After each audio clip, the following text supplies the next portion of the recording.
Hi everyone, my name is Sam. If you're new to this channel, please subscribe and hit that bell icon so you get notification every time I post a new video. Also, please like this video for the YouTube algorithm. This will help me grow this channel. So in this video, I want to show you how you can copy your spreadsheet.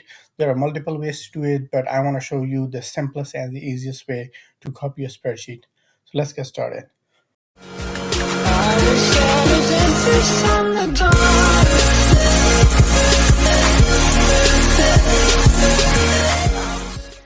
So just assume that this is a spreadsheet that you need to copy off to reuse this spreadsheet for whatever reason. So one way to do this would be to have like a right click here and then move or create.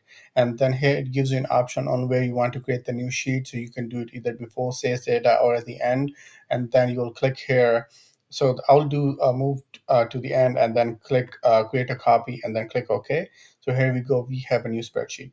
However, I think there are a lot of steps involved in this, and there's much easier way to do this.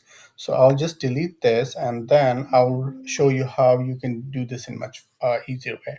So the easiest way to copy this spreadsheet is to hit Control or hold on Control, and then kind of hold this, and then kind of drag it to the right. So you see that plus icon and the little sheet. It is kind of creating a copy of that spreadsheet to the right.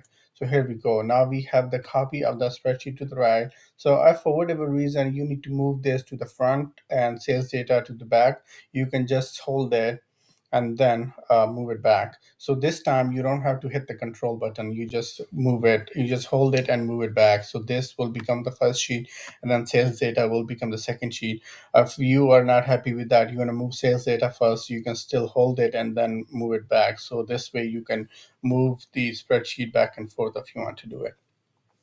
So this is it for this video. If you like this video, please hit that like button. Also, please subscribe if you're not subscribed already. And I'll see you in the next video. Thank you for watching.